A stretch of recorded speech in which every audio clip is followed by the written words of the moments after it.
रज़ुक़ना ज़ियारतल हुसैन बराए ताजील ज़हूर इमाम ज़मा बुलंद तर सलावत सल्ले अला मुहम्मद व आले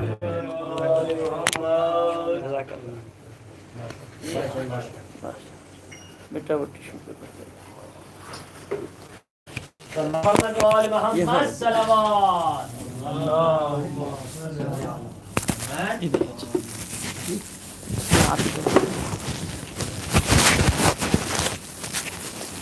अल्लाहुम्मा सल्ली अला मुहम्मद व आले मुहम्मद।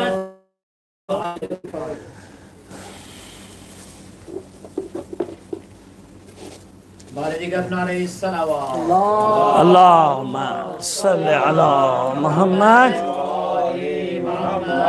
औज़ु बिल्लाहि मिनश शैतानिर रजीम बिस्मिल्लाहिर रहमानिर रहीम अल्हम्दुलिल्लाहि रब्बिल आलमीन अस्सलातु वस्सलामु अला वलानतुल्लाहि अला आदाइहि इन्नमल मुमिनूना अल्लज़ीना आमनू बिल्लाहि व रसूलिहि सुम्मा लम यर्ताबू वजाहदू बिअम्वालिहिम व अनफुसिहिम फ़ी सबीलिल्लाह उलाइका हुमुस सादिक़ून। सलावत भेजे मोहम्मद वाले मोहम्मद।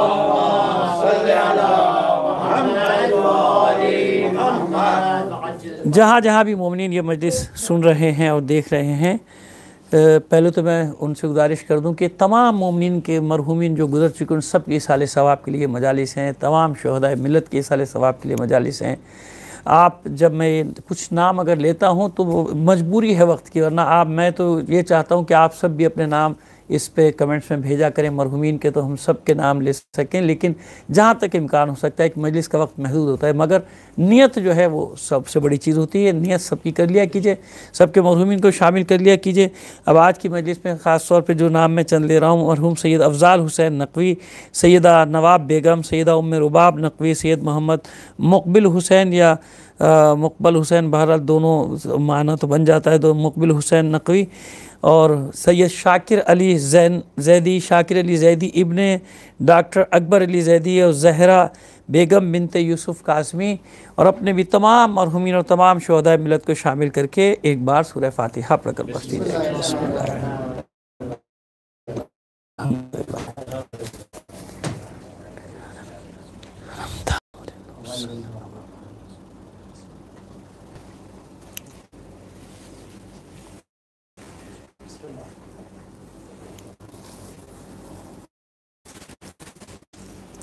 सलावत इनायत फरमा दीजिए मोहम्मद वाले मोहम्मद सल्लल्लाहु अलैहि वसल्लम। बस हकीकत ईमान क्या है, कल हमने गुफ्तगू शुरू की है, और ज़ाहिर है कि मैं कल ही अर्ज़ कर चुका आपकी खिदमत में कि इसको पाए तकमील तक तो पहुँचाया नहीं जा सकता, लेकिन जहाँ तक हो सकता है इन 2-3 रोज़ में जितनी बात हो सकती है उतनी की जाए और हालात के मुताबिक की जाए कि ईमान किसे कहते हैं। एक बार है अल्लाह अकबर का नारा लगा देना, एक बार है मैदान अमल में उसको साबित करना कि वाकई अल्लाह सबसे बड़ी ताकत है और कोई ताकत दुनिया में नहीं है। कल हमने यहाँ गालिबन बात को छोड़ा था कि वैसे तो कहने को बहुत सारे नारे लगते हैं दुनिया में कि अल्लाह सबसे बड़ा है, अल्लाह अकबर सुबह से शाम तक नारा लगता है, लेकिन जो नारे लगा रहे होते हैं इत्तेफाक से वही अल्लाह के सिवा सारी शैतानी ताकतों के सामने झुके बैठे होते हैं, है ना।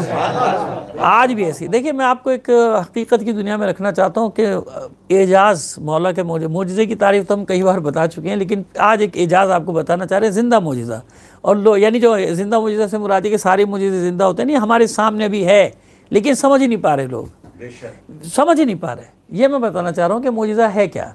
लोग सोच रहे हैं कि ना मालूम क्या होता है। भाई मोजिज़ा हो रहा है ना, आपको नज़र नहीं आ रहा कि आपने देखा कि चलिए मैं यूँ मिसाल देता हूँ ईमान वालों की कि जहाँ भी तारीख़ में मुकाते बनी हाशिम का जिक्र आएगा, यानी शाह अबी तालिब का जिक्र आएगा, तो वहाँ बनी हाशिम का ही लाम होगा और किसी का नहीं होगा। मुकाते बनी हाशिम यानी बनी हाशिम का सोशल बाइकाट। भाई होना तो ये चाहिए था ना कि मुसलमानों में जाता, है ना, मुसलमानों का नहीं। जहाँ भी लिखा मौरखीन ने लिखा मुकाते बनी हाशिम, यानी इक़्तिसादी बाइकाट कह लीजिए, इक़्तिसादी नाकाबंदी कह लीजिए, माशी नाकाबंदी कह लीजिए, किसकी की? अब बनी हाशिम के साथ ठीक है, कुछ लोग मोहब्बत में उनकी चले गए वहाँ, लेकिन जो कुफार कुरैश ने सोशल बाइकाट किया वो किसका किया था? बनी हाशिम का। हालांकि उसी मुआशरे में और लोग भी इस्लाम लाए थे कि नहीं लाए थे? लाए थे ना। मुसलमानों का बाइकाट आपको तारीख में उन्वान नहीं मिलेगा, तारीख में जो उन्वान मिलेगा जहां भी मिलेगा, क्या मिलेगा? बनी हाशिम का। बल्कि वो एक तो बहुत ही बड़ी शख्सियत है जिनके नाम से एक बहुत बड़ा पूरा फ़िरका मंसूब है जो पूरी दुनिया में छाता चला जा रहा है, लेकिन मैं इस वक्त उनका नाम इसलिए नहीं ले रहा कि पहले अपने किताब खाने वो किताब में तलाश कर लूँ। मुझे यकीन है कि वो किताब उन्हीं की लिखी हुई मौजूद है मेरे पास।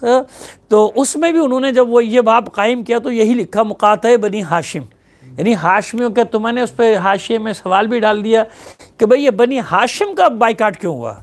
बाइकाट होता तो मुसलमानों का बाइकाट होता, लेकिन खैर चलें बाइकाट हुआ। तो ये तय हो गया कि दुश्मनी थी बनी हाशिम से, और कोई भी कलमा पढ़ ले उन्हें कोई परवाह नहीं थी। और लोगों ने कलमा पढ़ा, उन पर कोई जुल्म तशद्दुद नहीं हुआ। हाँ, जो लोग बनी हाशिम के साथ इस तरह से मिल गए, जैसे जनाब बिलाल हबशी रज़ी अल्लाह ताला अन्हु, हमने कहा ना रोज़ाना उन सहाबा का जिक्र करेंगे जिन सहाबा का जिक्र कम किया जाता है। हम उनका जिक्र नहीं करें जिनका बहुत, उनका तो होता ही रहता है, उनका भी तो जिक्र होना चाहिए ना, कि जिनका जिक्र बहुत कम करते हैं लोग। जैसे जनाब अबू ज़र गफ़ारी रज़ी अल्लाह ताला अन्हु, जैसे जनाब बिलाल हबशी रज़ी अल्लाह ताला अन्हु, जैसे जनाब अम्मार यासिर रज़ी अल्लाह ताला अन्हु, है भाई। इन सहाबा का जिक्र किया जाए ताकि लोगों को मालूम हो कि सहाबा चंद नहीं है, सहाबा तो बहुत है भाई, और उनके कारनामे भी बहुत हैं।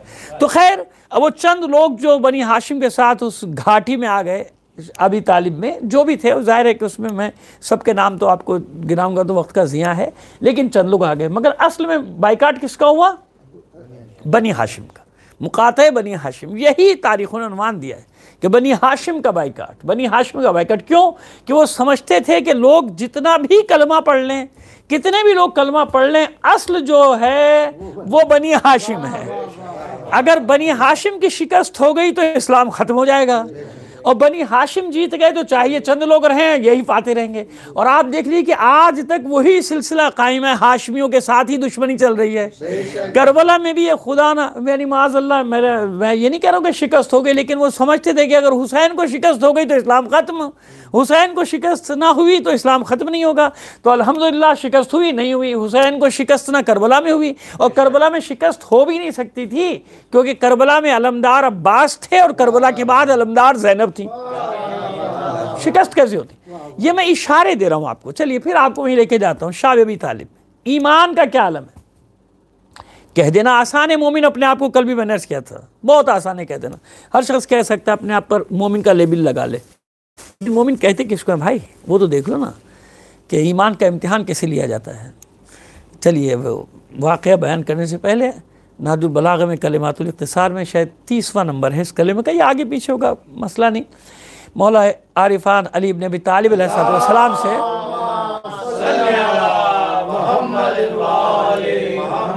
ईमान के बारे में सवाल किया गया।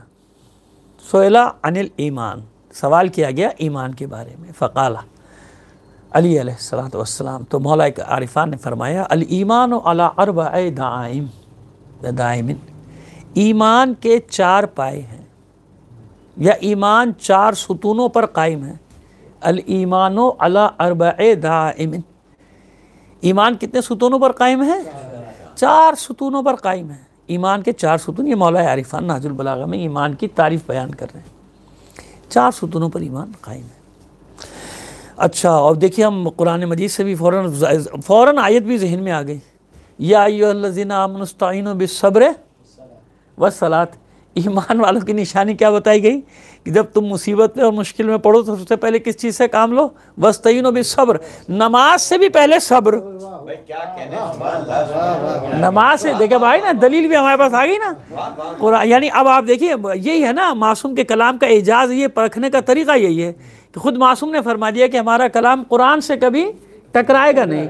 अगर टकरा जाए तो समझ लो हमारा कलाम नहीं है, या लोगों ने समझने में उस कलमे को गलती कर दी है। लेकिन अब देखिए ना, बात सही, अभी एकदम से मेरे जहन में ये बात आ गई कि कुरान मजीद में भी यही या अय्युहल्लज़ीना आमनु इस्तईनु बिस्सब्र वस्सलात है। और फिर वहाँ पे बश्शिर साबरीन, सूरह बकरा में, सूरह आल इमरान में, सूरह माइदा में, तसलसल के साथ आयात है सारी कि वबशिर साबरीन, ये तो सूरह बकरा ही में कि बस बशारत किसके लिए, खुशखबरी किसके लिए है, सब्र करने वालों के लिए है ना। खैर फिर वो सब्र के मौजू पे चले जाएंगे तो बात आगे तक निकल जाएगी। अभी तो ईमान की बात हो रही है, तो वो बातें जो अचानक वो जहन में आती चली जा रही हैं तो मैं आपकी खिदमत में पेश करता चला जा रहा हूँ। अल ईमान अला अर्बए दाइम, ईमान 4 सुतूनों पर कायम है, यानी 4 पाए हैं जिस पर ईमान खड़ा हुआ है। वो 4 पाए कौन से हैं? अल ईमान अला अर्बए दाइमिन अला सब्र वल अदल वल यकीन वल जिहाद, अला सब्र वल यकीन वल अदल वल जिहाद। उन 4 सुतूनों के नाम मौला फरमाते हैं कि उसमें पहला सुतून है सब्र। कुरान मजीद में भी पहली सिफत क्या बताई गई? सब्र बताई गई। यहाँ भी मौला आरिफान जब तारीफ करें ईमान की तो क्या सिफत बता रहे हैं? सबसे पहली सिफत क्या बता रहे हैं? अला सब्र वल यकीन वल अदल वल जिहाद। ईमान के जो 4 सुतून हैं उनमें पहले सुतून का नाम है सब्र। यानी अगर कोई हकीकत ईमान तक पहुंचना चाहता है तो कितना ही बड़ा फ़क़ीह बन जाए, आलिम बन जाए, कुछ नहीं होता जब तक उसको सब्र की हकीकत ना मालूम। सब्र की हकीकत क्या है? अब फिर मौला आरिफान सब्र की हकीकत बयान करते हैं। वह सब्र अर्बए शुअबिन, सब्र की 4 किस्में कह लीजिए आप। सब्र की कितनी किस्में हैं? 4 किस्में। वो 4 किस्म क्या है? या यूँ कह लीजिए कि सब्र 4 चीज़ों पर है। सब्र के लिए 4 चीज़ें ज़रूरी, यूँ कह लीजिए आप, सब्र के लिए 4 चीज़ें ज़रूरी हैं। अशौक़, सबसे पहली चीज़ क्या है? शौक़ व शफ़क़। अशौक़ व शफ़क़ व तरक़्क़ुब। और एक चीज़ और, एक सलावत भेजिए मोहम्मद आले मोहम्मद पर।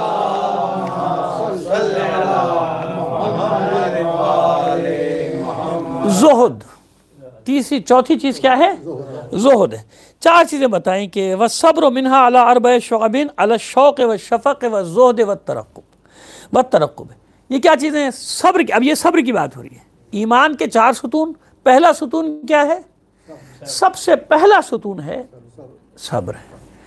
और वो जो सब्र के लिए बताए कि 4 शाखें निकलती हैं, 4 चीज़ें हैं सब्र की, 4 शाखें, शौबे यानी 4 शाखें उसकी निकलती हैं, 4 कबीले निकलते हैं। उन सबसे पहला जो है वो शौक़ है। ये शौक़ किस चीज़ का शौक़ है? इसको कहते हैं, उरफा कहते हैं कि लिक़ाउल्लाह का।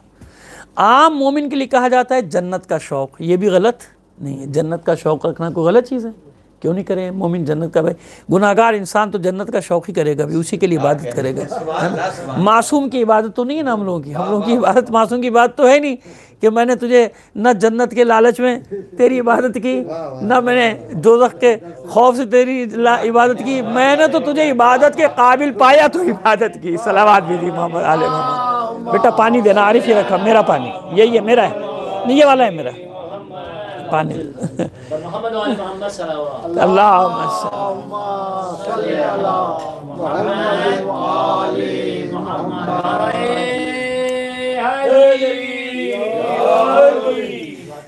है ना, हमारी वो इबादत तो नहीं है ना। तो हम जैसे गुनाहगार, भाई मैं तो अपने लिए कह सकता हूँ कि या लालच में होती है इबादत या खौफ से होती है, और दोनों चीज़ें इसमें हैं। सबसे पहली चीज़ क्या है? शौक़।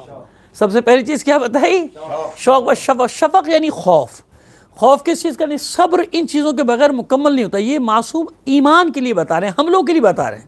वो तो अमीरुल मोमिनीन है ना, उसकी बात नहीं हो रही। इसीलिए मैं बार बार वजाहत कर रहा हूँ कि ज़ाहिर वो इबादत तो वहाँ है ना, हम लोगों की इबादत तो भाई इसी वजह से, या जन्नत की लालच में कर रहे हैं कि जन्नत में चले जाएं, और या फिर डर से कर रहे हैं कि कहीं दोज़ख से बचने के लिए कर रहे हैं कि परवरदिगार के गज़ब से बचा जाए, है ना। ये तो हम लोगों का तो यानी अक्सरियत तो यही है, यही वाली इबादत है हमारी। हम लोग तो इसलिए बता रहे मौला आरिफान के ये जो सब्र है इसके बगैर नहीं आता। सब्र के लिए पहली चीज़ है शौक़। जब तक शौक़ ना हो, इश्तियाक पैदा ना हो, उस वक्त तक इंसान उस मंजिल तक ईमान की नहीं पहुंच सकता। उरफा की ज़बान में लिक़ाउल्लाह यानी वो दीदार खुदा जिसको कहते हैं ना। कह अच्छा इस पर कोई वो अजीब बात नहीं, कोई कहे अल्लाह का दीदार कैसे हो सकता है? नहीं भाई, अल्लाह के दीदार से मुराद क्या है? नहीं, अल्लाह के दीदार से मुराद ये होती है कि जैसे अस्सलातु मेराजुल मोमिन, नमाज मोमिन की मेराज है। मेराज में क्या होता है? ये तो मजाज है ना हमारे लिए, हुजूर के लिए हकीकत है। मेराज हमारे लिए मजाज है और हुजूर के लिए हकीकत में जब मेराज हुई तो वहाँ भी हुजूर ने कहीं ये तो जिक्र नहीं किया कि मैंने अल्लाह को देखा। ये कब कहा अल्लाह को देखा? मुलाकात का जिक्र है, कुर्बत का जिक्र है, दो कमानों से कम फासले का जिक्र, लेकिन देखने का जिक्र तो नहीं है। लेकिन उसी मेराज को दीदार खुदा कहा जाता है। उसी मेराज को क्या कहा जाता है? यानी नमाज में इंसान अल्लाह का दीदार करता है। क्या मतलब? यानी करीब से करीब होता चला जाता है। यही वो उरफा ने इसकी तशरीह की है मौला के जुमले की कि मैंने बगैर देखे हुए खुदा की इबादत ही नहीं की। क्या मतलब है? क्या मतलब है कि यहाँ तजसीम का मसला नहीं है। यानी मैंने अल्लाह को मुजस्सम नहीं देखा, तजसीम नहीं देखी, लेकिन उस कुर्बत की बात हो रही है। अक्सर हमारे उरफा ने और शुअरा ने भी इस, जैसे मौलाना रूमी वगैरह ने भी खुदा का लफ्ज़ इस्तेमाल किया है ना, अल्लाह के दीदार का लफ्ज़ इस्तेमाल किया, और बहुत सारे सूफिया ने भी इस्तेमाल किया है, हमारे उलमा ने भी इस्तेमाल किया है। तो ये दीदार खुदा जो है, ये इसका माना ये होता है। ये नहीं कि इंसान तजसीम मुजस्सम देख रहा है। हमारे जो कमक्ल लोग होते हैं वो एक वो खड़ा भी कर दिया गया अकीदा, तो वो यही समझता है कि तो शिरक है, ये तो बिदत है, तो फला है, ये फला। ओ भाई, ये मतलब नहीं होता। मतलब ये होता है कि जैसे कुरान मजीद में वजहुल्लाह का अगर जिक्र है तो क्या अल्लाह का कोई चेहरा है? क्या है ना? वजहुल्लाह कहा गया, यदुल्लाह कहा गया, कुरान मजीद में है ना। तो क्या मतलब अल्लाह का कोई हाथ है क्या? माज़अल्लाह, अल्लाह कोई नहीं। ये वो कुर्बत की बात बताई जा रही। फलां चीज़ को देखा तो तुमने समझो कि जैसे अल्लाह का दीदार कर लिया मसलन। यानी कर्रमल्लाहु वजहहु, ये किसका लक़ब है? मौला आरिफान अली इब्न अबी तालिब अलैहिस्सलाम को सलवात भेजिए।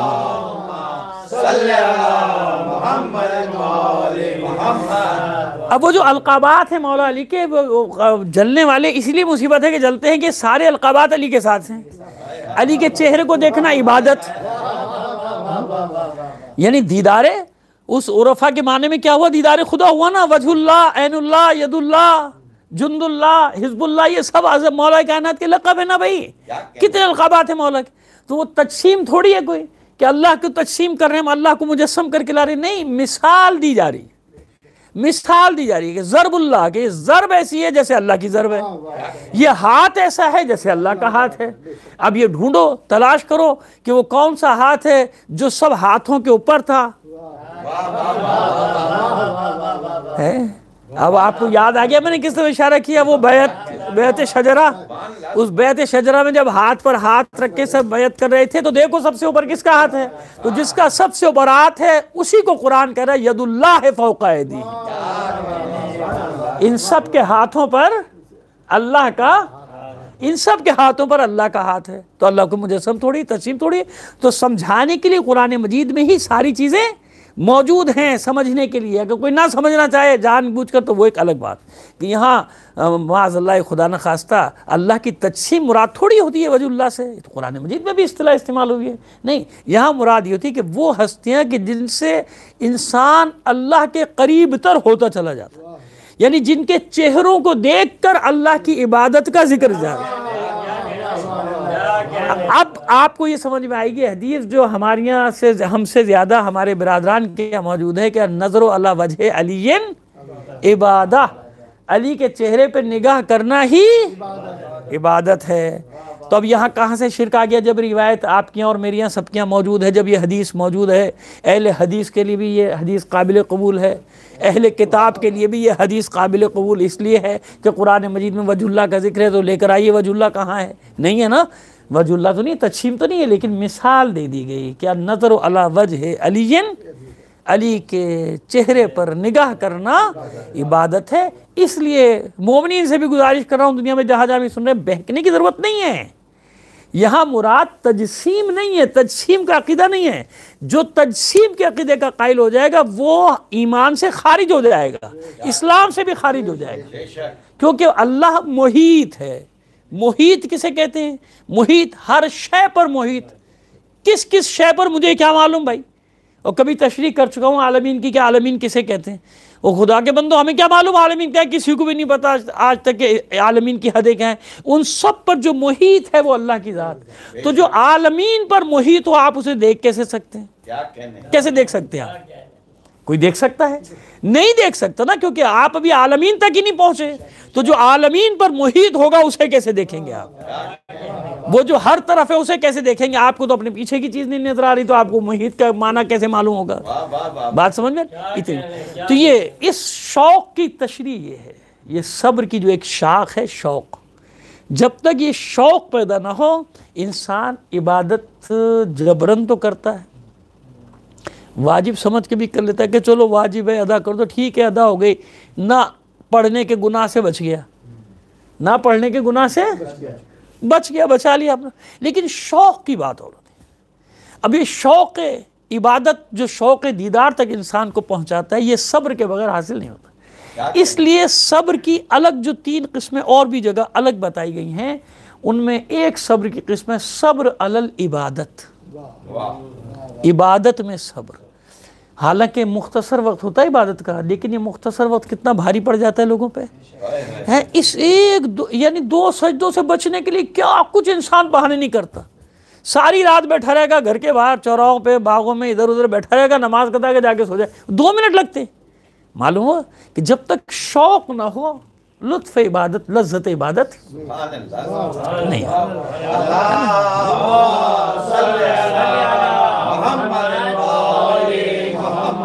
तो सब्र की पहली मंजिल क्या है? ये शौक। ये शौक लिकाउल्लाह का शौक, दीदार खुदा का शौक शाब अबी तालिब में लेकर जाता है। ये मैं अर्ज़ कर रहा हूँ आपसे, जहाँ मैंने शुरू किया था वहाँ लाना चाहता हूँ, क्योंकि वक्त को मुझे पेश नज़र रखना होता है, इसलिए इशारे बास चीज़ों की तरफ सिर्फ करता चला जाता हूँ। वो शौक लेकर आता है शाब अबी तालिब। लिहाजा शाब अबी तालिब में जो भी है उसे फिक्र नहीं है, बाकी पूरी दुनिया को फिक्र है। जो बाहर है वो परेशान, जो घाटी में है वो मुतमईन। ये देखे ना, अब मैं किसी वजह से शाब अबी तालिब की मिसाल दे रहा हूँ, और ये रिकॉर्ड में रखेंगे मेरे बच्चे मेरी इस गुफ्तगू को जो इस वक्त अब मैं करने जा रहा हूँ। शाब अबी तालिब में जो महसूर हैं वो मुतमईन है, जो बाहर हैं वो परेशान है। पूरा हिजाज परेशान है, यानी जहाँ जहाँ तक जिसको खबर है कि बनी हाशिम का मुकातिया हो चुका और बनी हाशिम महसूर है शाब अबी तालिब में, घाटी में, वो सब परेशान है कि क्या होगा, क्या होगा, इनका क्या होगा, ये तो मर जाएंगे, तो ख़त्म हो जाएंगे माज़अल्लाह, इनके पास तो खाना पीना ख़त्म हो गया, इनके पास पैसे ख़त्म हो गए, सामान ख़रीदने का मैंने परसों बताया भी था कि कितनी दौलत खर्च हुई है 3 साल शाब अबी तालिब में। लेकिन उसके बावजूद क्या हुआ जनाब? बाहर वाले परेशान, अंदर वाले मुतमईन। ऐसा हुआ। 3 साल बाद कामयाब और कामरान होकर शाब अबी तालिब से निकल आए। और जिन लोगों ने माशी नाकाबंदी की थी, इक्तिसादी नाकाबंदी की थी, उनका बेड़ा गर्क हो गया। अब भाई फतेह मक्का की सूरत में 8 हिजरी में क्या हुआ? वो सब के सब जेर हो गए ना, उनके सल्तनत, उनका सरदारी, उनका निज़ाम सब चौपट हो गया, ख़त्म हो गया कि नहीं हो गया? तो जो शाब अबी तालिब को नहीं समझाता, उसकी आज भी समझ में नहीं आ रहा कि 40 साल से जिस कौम का मुहासरा है, जिसकी नाकाबंदी है, जिसका इक्तिसादी बाइकाट है, जिसका मुआशी बाइकाट है, जो दवा भी दुनिया जिनको देने को तैयार नहीं, वो मुतमईन है, सारी दुनिया परेशान है।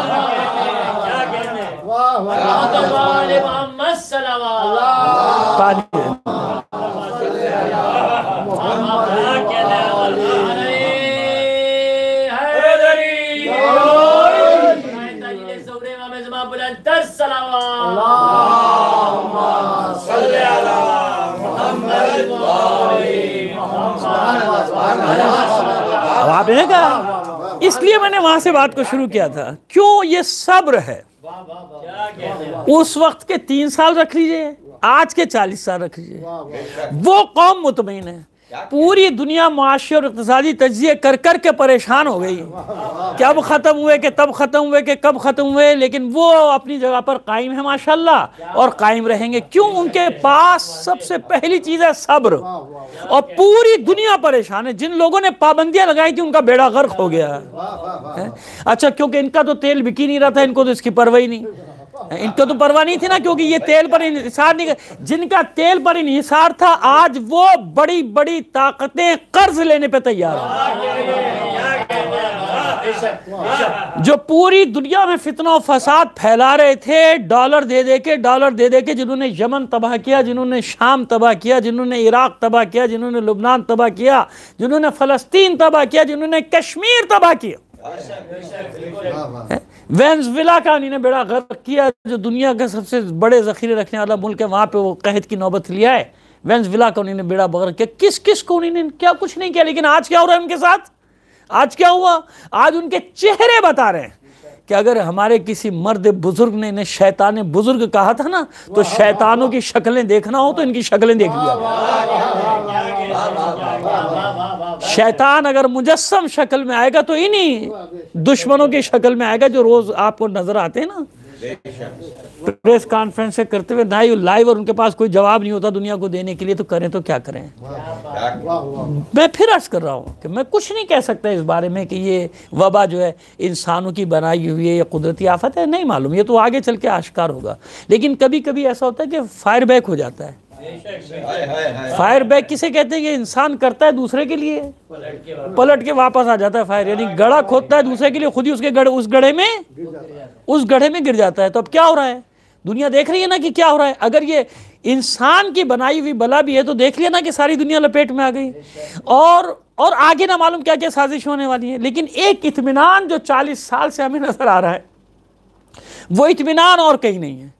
वो इत्मीनान क्यों है? इसलिए कि वो साबरीन के मानने वाले हैं, और अमली तौर पे उन्होंने सब्र करके बताया। इस मौके पर भी पूरी दुनिया में दवाओं की तरसील जारी है कि नहीं जारी? पूरी दुनिया एक दूसरे को मदद भी कर रही है, दवाई भी दे रही है। वो तो खरीदना चाह रहे हैं, लेकिन कोई उनको बेच भी नहीं सकता पाबंदी की वजह से। अब मुझे बताइए कि इन हालात में किस हद तक उन्होंने कंट्रोल कर लिया और कहाँ तक कंट्रोल कर लिया। लॉकडाउन भी ख़त्म करने जा रहे हैं अपने पर।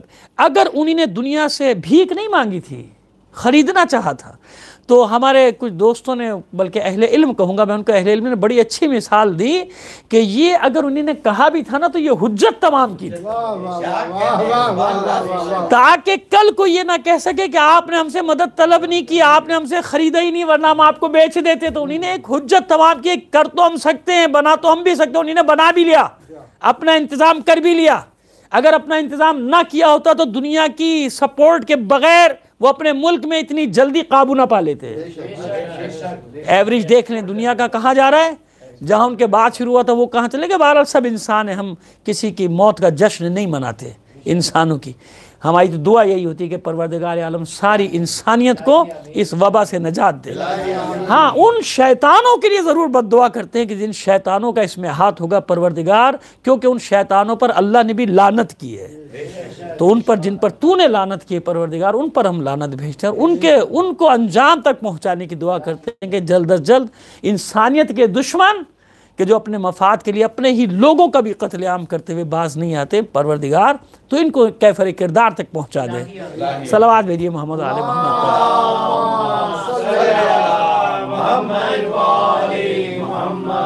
अब आपके सामने आ गई बात कि वो शाब अबी तालिब की सख्तियाँ, जो दुनिया परेशान थी, जो मुहासरे में थे वो परेशान नहीं थे, और वो कामयाब व कामरान होकर निकले उस मुहासरे से। आज भी दुनिया देख रही है। मैं तज्जिए भी पढ़ता रहता हूँ, 40 साल से पढ़ रहा हूँ। 40 साल से लोगों के तज्जिए ये होते हैं कि बस अब ख़त्म और जब ख़त्म, अब ख़त्म और जब ख़त्म। ये सिस्टम जमहूरी इस्लामी अब गई और जब गई, अब गई और जब गई। 40 साल मुझे सुनते सुनते हो गए, यानी 20-21 साल की उम्र से सुन रहा हूँ आज तक। ये सन जब इनकलाब है 79 में, जब से आज 41वां साल हो गया।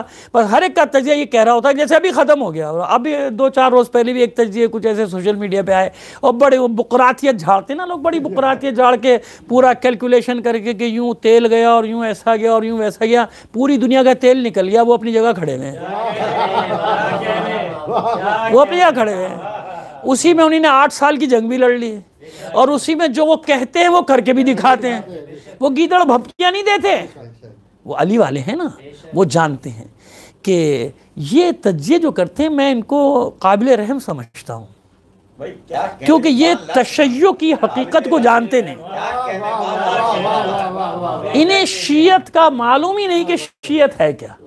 वो जो मैं आपके सामने बता रहा था, ये एजाज आ गया ना दुनिया के सामने कि ये क्या हुआ, कि जिनका मुहासरा था, जिन पर पाबंदियां थी, जो अपना तेल नहीं बेच सकते थे, जो कुछ अपना खरीद नहीं सकते थे, दुनिया से दवाएं नहीं ले सकते थे, वो तो मुतमईन बैठे हुए हैं। तो ये इतना बड़ा मौजज़ा नहीं है कि उनको परेशान करने वाली हर ताकत आज परेशान है, उनको परेशान करने वाली हर ताकत परेशान है आज, और वो आज भी मुतमईन है। और इंशाअल्लाह आप सुनी चुके होंगे खबरें कि वहाँ मकामात मुक़द्दसों को आहिस्ता आहिस्ता खोला जाए, सारे इंतजाम करके। क्यों? मुकाबला करना जानते हैं ना, उन्हें मालूम है कि हमें पूरी दुनिया का मुकाबला करना है। ऐसे ये किस वजह से हुआ? ये सब्र की वजह से। यानी ईमान अगर सब्र ना हो तो मिसाल ये दी जाती है कि ईमान बगैर सब्र के बिल्कुल ऐसे है जैसे बगैर सर के ये जिस्म हो। ईमान बगैर सब्र के ऐसे जिस्म की मानिंद है जिसके ऊपर ये सर ना हो, तो उस जिस्म की में जान होती है।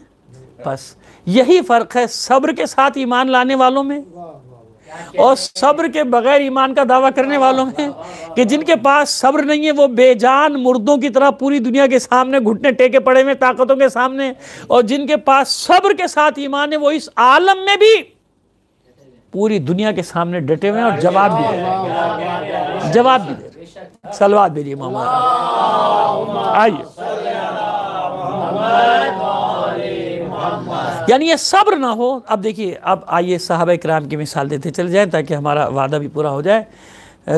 चलिए आज पहले इंशाअल्लाह जनाब सलमान फ़ारसी, ठीक है, सलमान मोहम्मदी भी कहा जाता है, सलमान फ़ारसी रज़ी अल्लाह ताला अन्हु, ताकि हमारा जो वादा है वो वादा खिलाफ़ी ना हो जाए कि हम सहाबा का जिक्र के बगैर आगे नहीं बढ़ेंगे। इसलिए हम ये सहाबा का जिक्र कर रहे हैं ताकि दुनिया को समझ में आ जाए कि सहाबी महदूद नहीं है चंद ज़ातों में, सहाबा किराम की बहुत बड़ी तादाद है और उनके कारनामे भी। सलमान फ़ारसी का कमाल क्या है? इनकी सिनो साल के बारे में बहुत ज़्यादा रिवायतें हैं, लेकिन कम से कम भी जो हमारे बिरादरान के अभी जो रिवायतें मिलती हैं उनमें 80-90 साल से कम नहीं है। यानी जब ये ईमान लाए हैं, आए हैं मदीने में, ईमान इस्लाम लाए तो ज़ईफ़ तो हो चुके थे।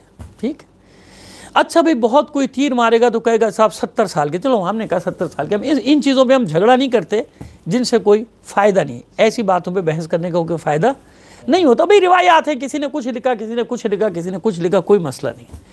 जो भी था थे ज़ईफ़। अच्छा, और उनकी ज़िंदगी का अब मैं आपको बताता हूँ कि उम्र का हिसाब कैसे लगाइए आप। उस ज़माने में जहाज़ तो, हवाई जहाज़ तो नहीं थे, ट्रेनें तो नहीं चलती थी, ऐसा तो नहीं था, तेज़ रफ्तार बर्क़ रफ्तार ट्रेनें तो नहीं चलती थी। एक शख्स अस्फ़हान के एक गांव से उठता है और मसीही दीन पे थे, मसीहियत पे थे, जनाब सलमान फ़ारसी रज़ी अल्लाह ताला अन्हु। हम तो अलैहिस्सलाम कहते हैं, हमें तो कोई अर्ज नहीं है, लेकिन हम हमारे बिरादरान रज़ी अल्लाह ताला अन्हु कहते हैं तो हम चले रज़ी अल्लाह ताला अन्हु कहते हैं कि हमारा मकसद यहाँ पे कोई खुदा ना करे कोई झगड़ा करना थोड़ी है, हम तो सीधी सी बात कर रहे हैं। तो हमारी नज़र में तो जनाब ये सब के सब दुरूद व सलाम के काबिल है ना, ये सब दुरूद व सलाम के काबिल हैं। और फिर सलमान तो वो हैं जो मिन्ना अहलल बैत, हम अहले बैत में से हैं, तो बात ख़त्म हो गई। तो चलिए, जनाब सलमान फ़ारसी अलैहिस्सलाम जो थे, ये दिल नहीं लगा इनका। जो सच्चाई का तालिब होता है ना, सच्चाई का तालिब जो सच्चाई ढूंढना चाहे, उसके इर्द गिर्द एक भी हक वाला ना हो, फिर भी वो हक की तलाश ज़रूर करेगा। और कोई खाने काबा के अतराफ में रहे, फिर भी बुतों की पूजा करेगा। ये 365 बुत कहाँ रखे हुए थे लोगों ने? कहाँ रखे थे? वहीं रखे हुए थे ना, उधर ही रखे थे। इस्लाम से पहले, इस्लाम लाने के बाद भी खाने काबा पे चढ़ाई करते रहे, ना मालूम कितनी बार चढ़ाई की, कितनी बार तबाह किया, कितनी बार बर्बाद किया। कलमा पढ़ने वालों ने, दूसरों की बात नहीं कर रहा, मुसलमानों की बात कर रहा हूँ, तो बर्बाद कर चुके, तबाह कर चुके, बार बार तामीर होता था, बनता था। खैर जनाब, तो सलमान फ़ारसी का दिल नहीं लगा, तो ना सोच थी, फिक्र थी, सोचते, तफक्कुर करते थे, तो इल्म की तलाश में निकल पड़े। और कहते हैं कि शहज़ादे भी थे, या शहज़ादे ना सही तो बहुत बड़े आदमी के ख़ानदान बहुत बड़ा था, हम यूँ इसको रख लेते हैं दरमियान में, सबके लिए काबिल कबूल बात हो जाए। तो शहज़ादे ना सही, लेकिन एक बहुत बड़े अमीर कबीर ख़ानदान के फ़र्द थे, और जिस ख़ानदान के हाथ में वहाँ का चर्च था। अब आप सोच लें जिस ज़माने में जिसके हाथ में इबादत गाहों का कब्ज़ा हो जाए वो कितना बड़ा होता है। हुकूमतों को ब्लैकमेल करता है ना, हुकूमतों को ब्लैकमेल। आज तो साफ समझ में आ गया होगा लोगों की कि कैसे हुकूमतों को ब्लैकमेल किया जाता है। सलावत भेजिए मोहम्मद आले मोहम्मद।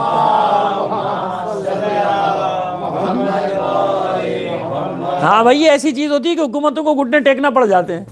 तो अब उस ख़ानदान के चश्मो चरा, लेकिन समझ में नहीं आया। यानी कुछ ऐसी चीज़ें देखी वहाँ कि भाई इसमें मादियत ज़्यादा है, इसमें तो अपने आप, अपना जाहो हशम, अपनी बुजुर्गी, अपनी बड़ाई, अपने आप को लोगों से बालातर समझना, और मादी मसाइल भी हैं, चढ़ावे चढ़ुए भी हैं, ये सब भी हैं, सारे मसाइल हैं। निकल गए, छोड़ के चले गए, घूमते रहे, यज़्द गए, यहाँ गए, वहाँ, जहाँ मिलता था पता कि यहाँ एक बड़ा आलिम बैठा है, उसके पास चले जाते थे, कई साल गुजारते थे। और फिर उसके बाद शाम आ गए, शाम में एक जगह, दो जगह, तीस जगह, फिर एक राहिब के पास, उसका नाम और तारीफ में पूरी तफसील मिलती है, उसके पास गए। वहाँ उनका दिल ज़रा सा लगा और वो इनको समझता था, वो पहचान गया था, क्योंकि अहले इल्म था, उसके पास किताबों का सही इल्म था। अच्छा, फिर उसकी रूहबानियत से भी मुतासिर हुए थे, दुनिया परस्त नहीं था वो। जनाब सलमान फ़ारसी उससे मुतासिर हुए बहुत, उसके पास वक्त गुजारा। तो आखिर में उसने ख़बर दी, क्योंकि जानते थे कि ये हक़ के मुतलाशी हैं, जुस्तजू, हक़ क्या है, हक़ क्या है, हक़। तो बताइए कि पहले तो ये सोचे कि कितना अरसा लगा होगा भाई। तो अब मालूम हो गया कि ज़ईफ़ तो थे ना, हुजूर के जब खिदमत में आए होंगे तो कितने ज़ईफ़ होंगे, जब इतना पूरी दुनिया घूम के बरसों की मशक्क़त के बाद, तलाश इल्म के बाद, इतना इल्म, इतना इल्म, इतना इल्म, कि उस वक्त उनके बराबर कोई आलिम ही नहीं था मुआशरे में। जब तो ईमान के 10वें दर्जे पर हैं जनाब अबू ज़र गफ़ारी रज़ी अल्लाह तआला अन्हु से भी एक दर्जे ऊपर, 9 दर्जे पर हैं जनाब अबू ज़र गफ़ारी रज़ी, कल बताएंगे इंशाअल्लाह, रज़ी अल्लाह तआला अन्हु, इंशाअल्लाह ज़िंदगी रही तो। और 10वें पर हैं जनाब सलमान फ़ारसी रज़ी अल्लाह तआला अन्हु। जनाब फ़ारसी अलैहिस्सलाम हमारे इस्तिलाह में जनाब सलमान फ़ारसी 10वें दर्जे पर हैं। कितनी उम्र है। उस राहिब का जब आखिरी वक्त आया तो उसने बताया कि बस यहाँ बैठ जाओ और इंतज़ार करते रहो, ख़बर मिलेगी सरज़मीन अरब में, हिजाज़ में, अरब तो खैर सारी था, हिजाज़ में एक शख्स नबूवत का दावा करेगा। 2 निशानियाँ तुम्हें बता के जा रहा हूँ, ये 2 निशानियाँ उसमें हों तो समझ लेना कि वो अल्लाह का रसूल है और ईमान ले आना। यानी अब मुझे बताइए कि वो राहिब जो इस ईमान के ऊपर जा रहा है वो मोमिन हुआ कि नहीं हुआ? भाई अभी हुजूर ने अपनी नबूवत का ऐलान तो नहीं किया ना, नहीं किया, लिहाजा वो उसी ईमान पे चल रहा है, वही बेचारा मसीही दीन के ऊपर कायम है, वो उस पर चल रहा है। लेकिन उसे ये मालूम है कि आएगा मगर मैं नहीं हूँगा, मैं होता तो मैं ईमान लाता। ये मैं इसलिए तकरार कर रहा हूँ कि परसों जो मैंने मजलिस पढ़ा जिक्र किया था वरक़ा इब्न नौफल का, तो ऐसे उसको मसीही बनाए देते हो, जो खुद जनाब खदीजा सलामुल्लाह अलैहा को ये बशारत दे रहा हो कि तुम्हारे नसीब में वो है, तुम्हारे सर का ताज वो है कि जब वो ऐलान करेगा काश मैं जिंदा होता तो मैं उस पर ईमान लाता, उसकी मैयत में लड़ता, जिहाद करता और उसकी हमरकाबी में लड़ते हुए शहीद हो जाता। उसके साथ जो ये ऐलान करा उसे आप काफिर बनाए दे रहे हैं, उसे आप ईसाई बनाए दे रहे हैं। भाई अभी ऐलान ही नहीं किया रसूल ने, इंतजार हो रहा है जब ऐलान करेंगे तो हिमायत करने वाले आएंगे ना चंद एक। और जो आखिर में जब मक्का फतह हो जाए उसके बाद तशरीफ़ ले आए कुछ लोग, सब नहीं, सब अच्छे अच्छे मोमिन आए थे, लेकिन कुछ लोग आ जाएं तो आप शोर मचाना शुरू कर देंगे उनसे बड़ा कोई मोमिन ही नहीं है। वस्साबिक़ून अस्साबिक़ून, कुरान के उसूलों को भी झुटलाना शुरू कर दें, अहदीस के उसूलों को भी झुटलाना शुरू कर दें। मालूम है कि जो पहले जो ईमान लाया उसका दर्जा और है, जो आखिर में लाया उसका दर्जा और होगा।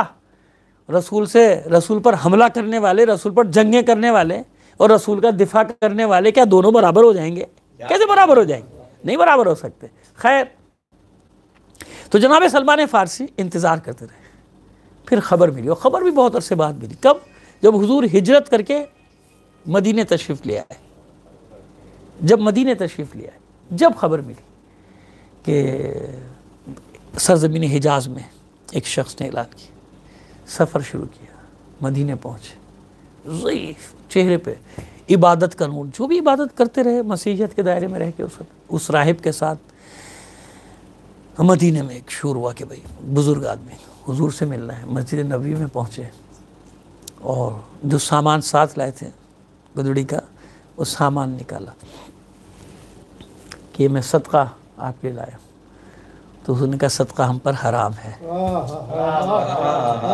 सदका हम पर, और आज तक सादात पर सदका हराम है। ईद करीब है, नज़दीक है, तबरुक में जो लाखों करोड़ों खर्च करते हो ना मोमिनो, बल्कि पूरी दुनिया में मुझे मालूम है कि अरबों रुपए माशाल्लाह खर्च कर देते हो, इस साल क्या करना, गरीब सादात और गरीब आम मोमिन की तो मदद करना ही, मोमिन हो गैर मोमिन हो, गरीबों की तो मदद करना, लेकिन सादात का हक ना मारना, सादात को ज़रूर, क्योंकि सादात हाथ नहीं फैलाते, उनको ढूंढ ढूंढ के, हमारे यहाँ तो आजकल एक नया फैशन भी चल पड़ा ना कि सादात का हक भी तिजारत का माल समझ के रख लेते हैं और अपने हिसाब से खर्च करते हैं कि कहाँ किसको कॉलोनी बना के मकान कैसे देना है, मकान बना बना के जलील करके औलाद रसूल को, औलाद रसूल को भी देते हैं, उनका हक देते हैं तो जिल्लत के साथ देते हैं। सहम सादात तो कोई काबिल कबूल नहीं होती ऐसी चीज़ें कि देंगे नहीं, हम अपने पास रखेंगे, क्योंकि उनको अपना टैक्स भी बचाना है और पता नहीं क्या क्या मसाइल हैं उनके साथ, अपने मफादात भी हासिल करने हैं। कॉलोनी बनाएंगे हम सादात के, तुम कौन हो बनाने वाले, तुम्हें किसने हक दिया है, लेकिन क्योंकि तुम वो पैसा उनका हक देना नहीं चाहते, तुम अपनी शोहरत के लिए, तुम अपने दीगर मफादात के लिए, नाम और नमूद के लिए काम करना चाहते हो, और फिर कहते हो कि हमने ये बना दिया, कॉलोनी बना दी, मकान बना दिया, उसमें शराइतें रख दी, ये शराइत रख के, ये रख के, वो रख के, तो जाहिर है फिर खैर। तो कहा हम सादात हैं, वो हम पर ये सदका, रसूल सादात क्या, तो सईदुल सादात है, हम पे सदका हराम है। तो मैं निशानी देखना चाहता हूँ, हुजूर भी मुस्कुरा रहे हैं, जानते हैं कि इसको वो रतबा मिलने वाला है कि हम अहले बैत में से, हम अहले बैत में दर्जा मिलने वाला, लिहाजा हर किसी की तो जरूरत नहीं होती थी, लेकिन जनाब सलमान फ़ारसी ने दरख्वास्त की तो जानते हैं कि हुजूर तो जानते हैं ना कौन आया है, लिहाजा मोहर मुबारक की ज़ियारत भी की, बोसा भी दिया, ईमान भी लिया है।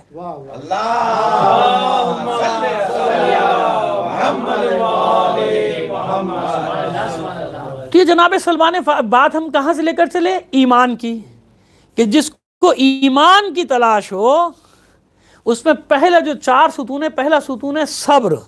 अगर सब्र ना होता जनाब सलमान के पास तो ना मालूम कहाँ जाते हैं। कल इसी तरह की एक शख्सियत का और भी जिक्र कर देंगे, साहबा में से जैसे जनाब उज़र गफ़ारी भी इंतज़ार कर रहे थे, सब्र कर रहे थे, सब्र सब्र सब्र, कि कभी ना कभी तो ज़ाहिर है अल्लाह राह दिखाएगा, और अल्लाह हो नहीं सकता कि कोई हक़ का मुतलाशी है और अल्लाह उसको हक़ का रास्ता न दिखाए, न पहचानवाएगा ना। लिहाजा जनाब सलमान फ़ारसी के सब्र ने ये बताया कि जो निस्फ सदी तक या 1 सदी तक सब्र करता है, 70 साल 80 साल, मुझे नहीं मालूम कितने साल, क्योंकि मैंने बता दिया कि उनकी उम्र के, उनके सिनो साल में इख्तिलाफात है, बाद में तो 100 साल से भी ज़्यादा बताया है, 150 साल भी बताया है, लेकिन चलें, बहरहाल बूढ़े तो थे ना, ज़ईफ़ तो थे, 100 साल तक तो यानी कदर मुतयक्कन है कि आप वो मदाइन तक आप हयात रहे हैं, मदाइन में ही आपका रोज़े मुबारक है, तो ज़ाहिर है कि 100 साल से तो ज़्यादा ही होगी उम्र आपकी, सिनो साल। तो जो इतनी सारी इतनी ज़िंदगी सब्र करता रहे, ये मिसालें अल्लाह और अल्लाह के रसूल ने इसीलिए रखी कि देखो हालात जैसे भी हों, कितने ही ख़राब हों, कभी हिम्मत नहीं हारना, यानी सब्र के दामन को हाथ से ना छोड़ना। सब्र तुम्हारे हाथ से गया, ईमान गया, सब्र गया।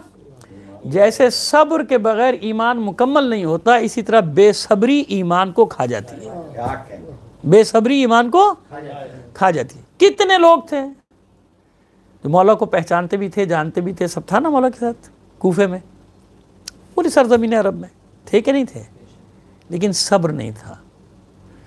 3 जंगों ने उन्हें थका दिया, 3 जंगों ने उन्हें थका दिया, और हर एक की ज़बान पे ये सवाल आ गया था कि आखिर कब तक, आखिर कब तक, आखिर कब तक, है ना।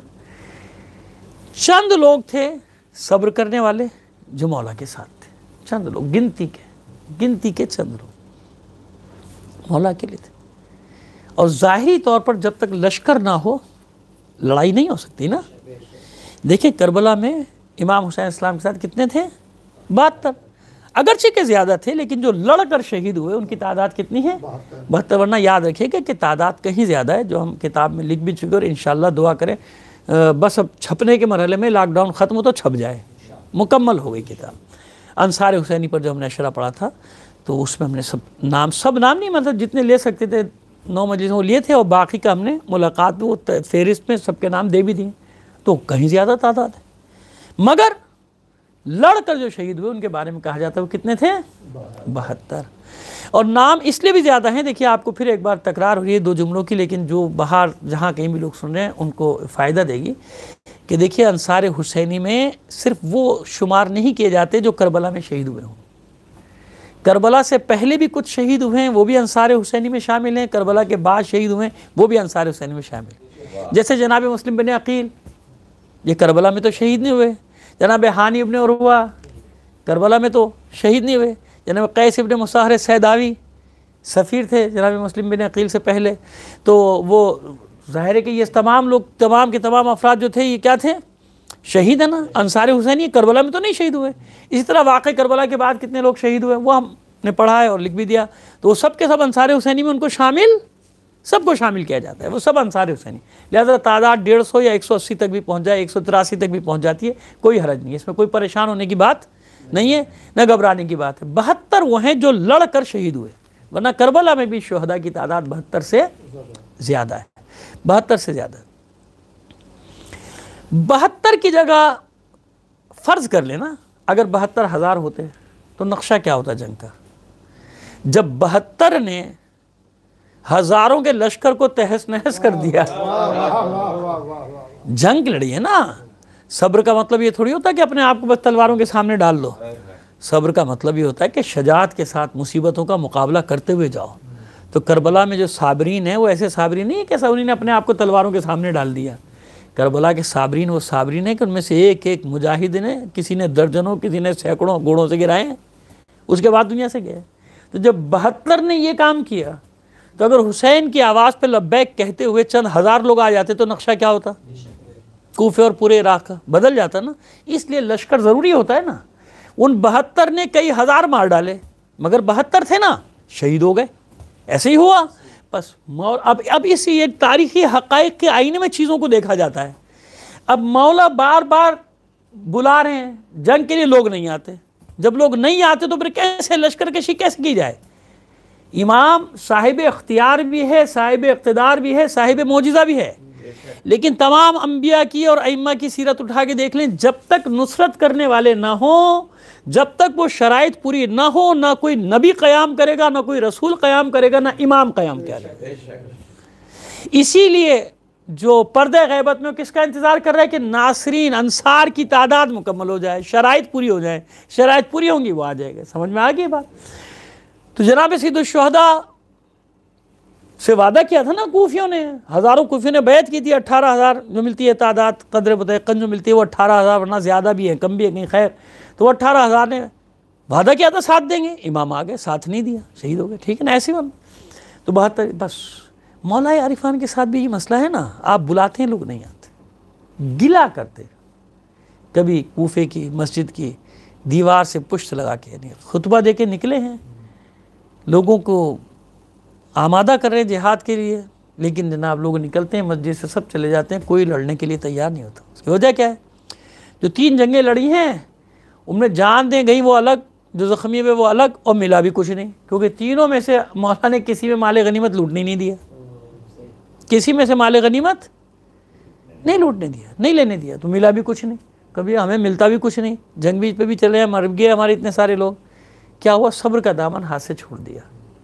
सब्र का दामन हाथ से छोड़ा तो फिर तारीख़ में अली की तन्हाई वजूद में आई है। लोग सामने से जा रहे हैं, मौला के सामने से। हमेशा याद रखिए, कहना आसान है, इमामों की नुसरत करना मैदान अमल में बड़ा मुश्किल है।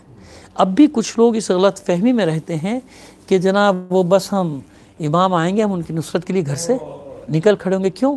क्या उस वक्त इमाम सामने नहीं थे? मौला अली सामने नहीं थे? क्या उनकी मोहब्बत का दम भरने वाले सामने नहीं थे? क्या इमाम हसन को लोग नहीं पहचानते थे कि ये इमाम है? क्या इमाम हुसैन इस्लाम को नहीं पहचानते थे कि इमाम है? साथ दिया नहीं। वो जो सैयदुश्शुहदा इमाम हुसैन इस्लाम ने फरमाया ना कि लोग दुनिया के बनते हैं, दीन के नहीं है। दीन इनकी ज़बानों पे उस वक्त तक रहता है जब तक इनकी दुनिया ख़तरे में ना पड़े।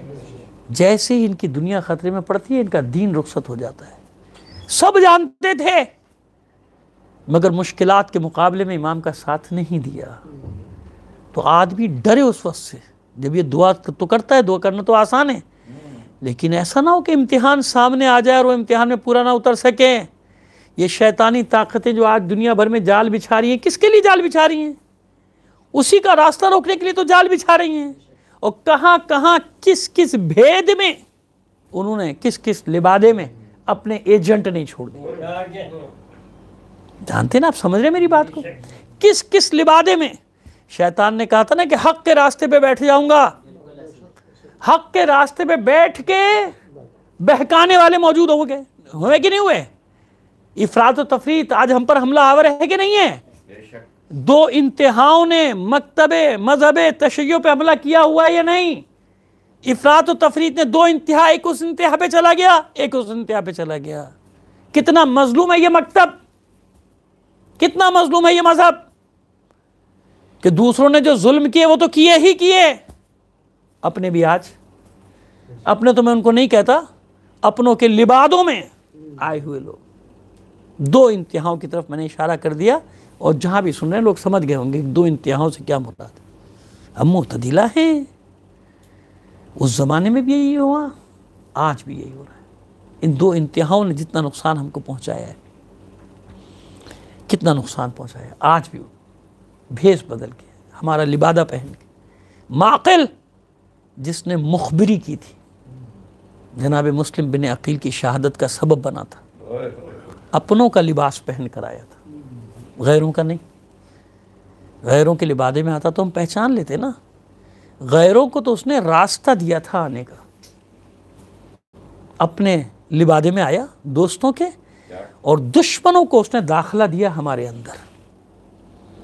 ये मैं बहुत बड़ी बात कह रहा हूं, अगर लोग समझ जाए कैसे ऐसे काम हो रहे हैं कि दुश्मनों को रास्ता दिया जा रहा है, दाखिले का रास्ता दिया जा रहा है कि घुस जाओ इनके अंदर और ख़त्म करो, इनको तबाह करो, हर तरफ से हमलावर। लेकिन इत्मीनान रखें, नाउमीदी के साथ थोड़ी ख़त्म करूंगा। मैंने नाउमीदी से कभी अपनी ना मजलिस कोई की है ना कोई ख़त्म की है, लेकिन मैं बता रहा हूं कि सारी दुनिया मिलकर जितनी साजिशें कर ले, जितनी चाहे साजिशें कर ले। आपको मालूम है ना कि जब खुमैनी बुशिकन का इनकलाब आ रहा था, कभी तफसील से उसकी तारीख पढ़ देंगे, तो कहाँ तक साम्राज्य पहुँचा था। साम्राज्य ने इतनी साजिशें तैयार की हुई थी कि शाह जब चला जाएगा तो कोई मसला नहीं, मरजइयत तक तैयार करके रखी हुई थी उसने, मालूम है आपको, मरजइयत तक। लेकिन क्या हुआ, जब अल्लाह का हुक्म नाफिज होता है ना, जब अल्लाह की मदद आती है गैब से, जब पर्दे गैब से इमाम मदद करता है, तो बड़े बड़े सारे बुत ऐसे गिर जाते हैं धड़ाम से। वो सारी साजिशों को हमने अपनी आंखों से नाकाम होते देखा। तो आज भी जिस लिबास में दुश्मन आ जाए, ये हमारा यकीन है कि ये जितनी भी साजिशें कर लें हमें नजर आ रही हैं, लेकिन जो इन साजिशों को जवाब दे रहा है ना, वो इन्हें नजर नहीं आ रहा,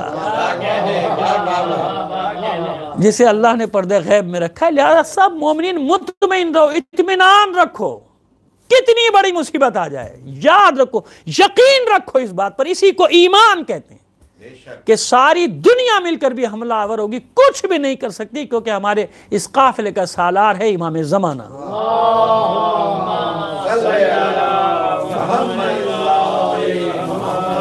हमारे इस काफिले के सालार का नाम है इमाम ज़माना। लिहाजा कोई कितने ही मकरो फरेब के जाल बिछाए और किसी भी शक्ल में किसी भी सूरत में बिछाए, कुछ नहीं होता तशय्यो को। इत्मीनान रखो, कुछ नहीं होता। ये अल्लाह का वादा है, लियुज़हिरहु अला दीन कुल्लिह, इस दीन को हर दीन पर गालिब आना है। फिर वहाँ ले जाता हूँ आपको, मौला पुकार रहे हैं, कोई साथ देने वाला नहीं। एक मौके पर एक खुतबा है, उसका अब जिक्र तो मुफस्सल करूँगा तो बहुत वक्त हो जाएगा, बस इशारा किए देते हैं, आप सुनते ही रहते हैं कि आप मस्जिद से निकले और लोग जा रहे हैं सामने से। अभी मस्जिद में खुतबा दिया है कि चलो तैयारी करो, दुश्मन तुम्हारे घरों पे हमला कर रहा है, तुम्हारे शहरों पे हमला कर रहा है, और तुम निकलते नहीं हो। तुम्हारे घरों में घुस के तुम्हारी औरतों के गलों से जेवर उतार के ले जाता है। अलंबार शहर की तरफ इशारा है, अलंबार शहर में ये हुआ था जब हमला किया है मुखालिफिन ने। तो निकले, कोई रुका नहीं, कोई नहीं रुकता। तो इमाम मस्जिद की दीवार से पुष्ट लगा के खड़े हो गए, और मैं यूँ कहूँ कि हसरत से लोगों को जाते हुए देख रहे हैं, अपने सामने से हसरत से देख रहे हैं। और उस मौके पर जो आपने फरमाया उसका खुलासा ये है कि क्या करे वो शख्स जिसको तुम जैसे हामी मिले हो, क्या करे वो शख्स? यानी ये तो वो है ना जो मौला के हामी है, सारे के सारे हामी, कूफा है, तुम जैसे हामी उसको मिले हो, क्या करे वो शख्स? काश मेरे बस में होता, अपने 10 देके उसका 1 ले लेता। अज़ादारान हुसैन बहुत तल्ख बात है, लेकिन हकीकत है कि आज हमारे अक्सर मसाइल, बल्कि ज़्यादातर मसाइल, 90% मसाइल की जड़ क्या है?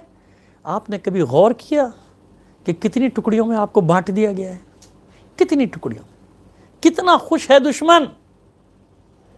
कभी इनका कोई मरकज़ ही नहीं है जिससे बात की जाए। जितना बड़ा शहर उतने ज़्यादा हिस्से, जितना बड़ा शहर उतनी छोटी छोटी टुकड़ियाँ, जितनी बड़ी आबादियाँ उतनी ज़्यादा तादाद में माशाल्लाह। खैर, कभी सोचिएगा इस बात पर क्यों ऐसा हो रहा है कि बाज़ लोग बेचारे होकर घर में बैठ जाते हैं सिर्फ इसलिए कि करें क्या, करें क्या कि 1.5 ईंट की ना मालूम कितनी मस्जिदें खड़ी हो गई। फ़ख्र समझते हैं लोग। पहले तो दरबारों में कोई जाता था तो अपने दरबारों में जाने को छुपाता था कि लोग मुझे कहीं दरबारी ना समझें। अब तो लोग फ़ख्र से अपने दरबारों का हाल बताते हैं, फ़ख्र से अपने दरबारों में जाने का हाल बताते हैं। ज़मीन फट जाती और एक मोमिन उसमें धंस जाता। ये ज़माना हमको देखना था। ये हमारे लिए बड़ी बात है कि दरबारों में हाजिरियां लगा के फ़ख्र से अपने लोगों को बताया जाए। फिर गिला कैसा? फिर जाहिर है उनके मफादात का ख्याल भी तो करना पड़ेगा। फिर अपनी कौम का नहीं, उनका पैगाम रसा बनकर आते हैं हमारे दरमियान, उनके पैगामात लेकर आते हैं, हमारे लिए नहीं। उनके लिए काम होता है कि वो क्या चाहता है, हाकिम क्या चाहता है।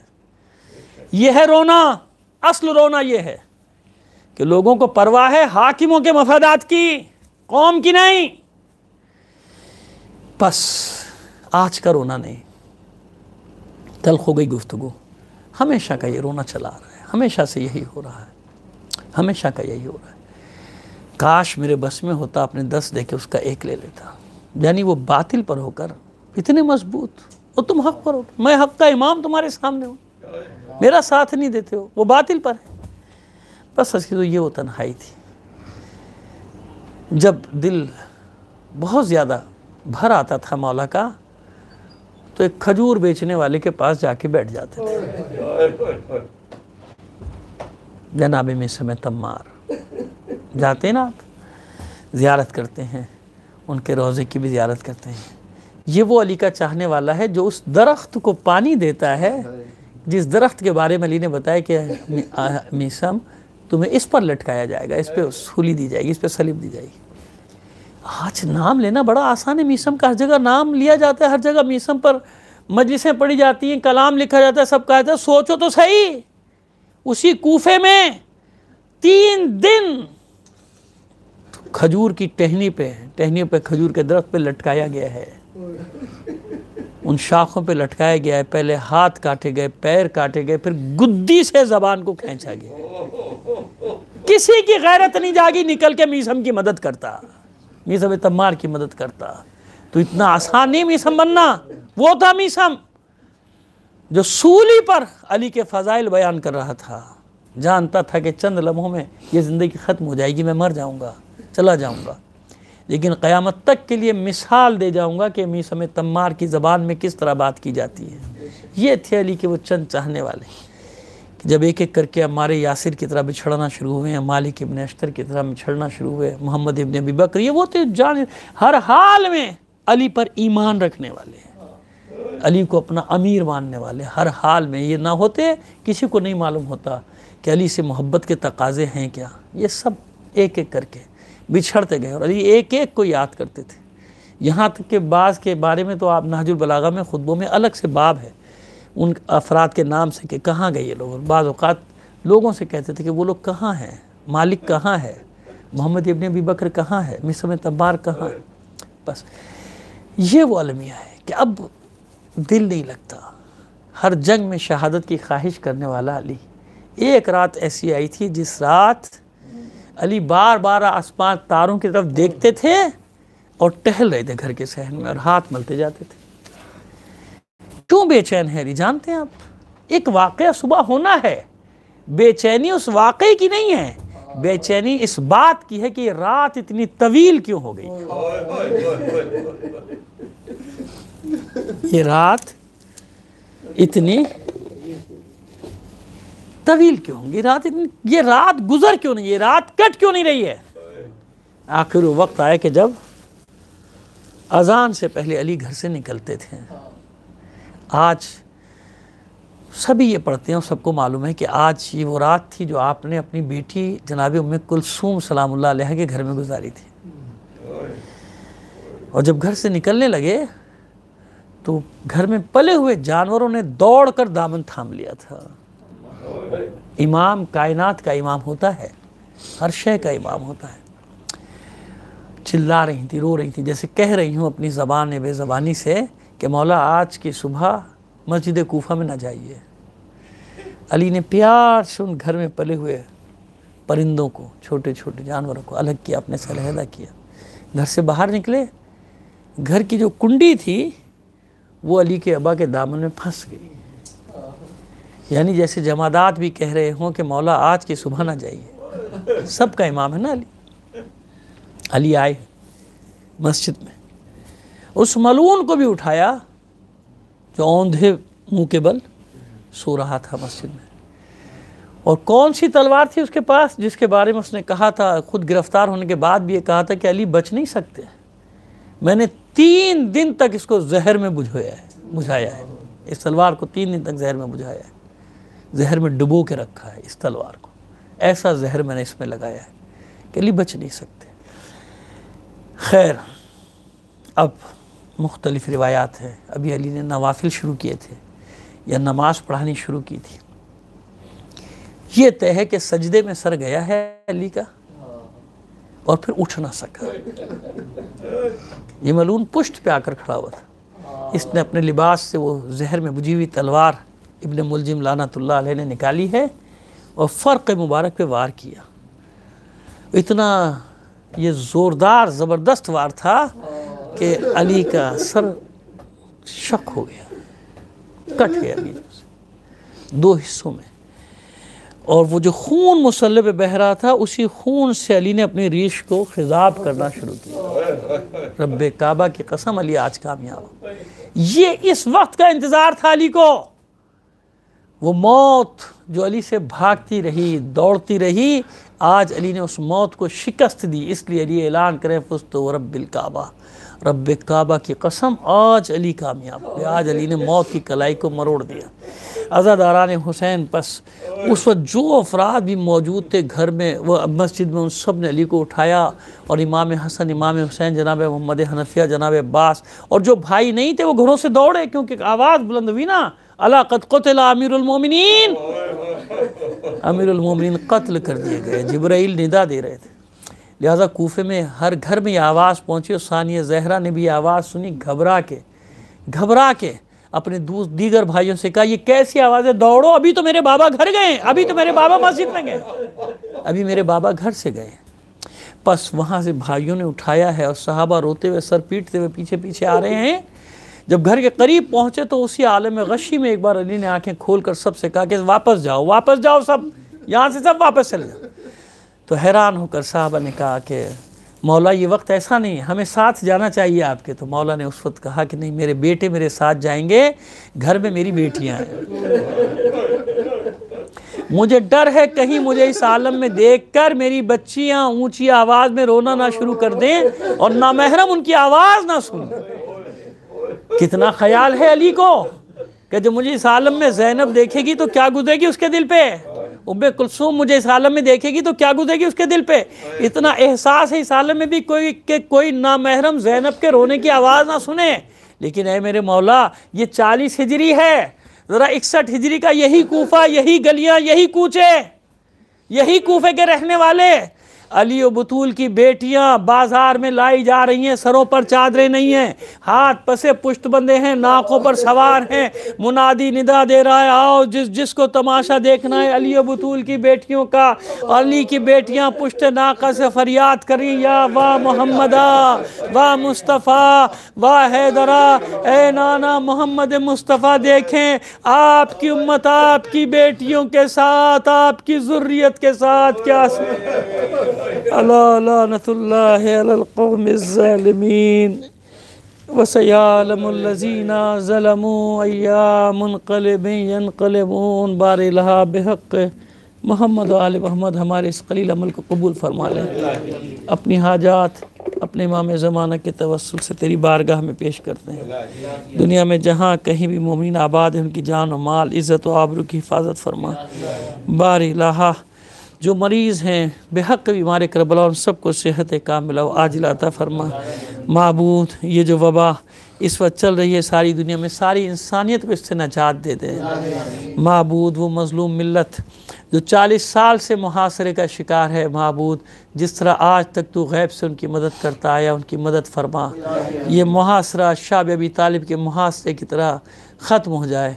और अगर दुश्मनाने इंसानियत ने ये कोई साजिश की है, हम कुछ बात हतमी नहीं कह सकते, ये जो वायरस आया है, तो बार इलाहा उन शैतान सिफत लोगों को जल्द अज जल्द अंजाम तक पहुंचा दे, उनकी साजिश को वापस उन्हीं की तरफ पलटा दे।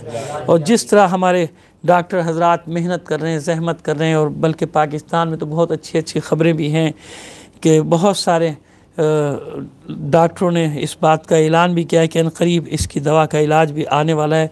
हमारी तो यही दुआ है कि पार इलाह हमारे डॉक्टरों को इतनी तौफीक दे कि वो इस बीमारी का इलाज दरियाफ़्त करने में कामयाब हो जाएं। बार इलाहा जिस इम्तिहान से हमारी कौम गुजर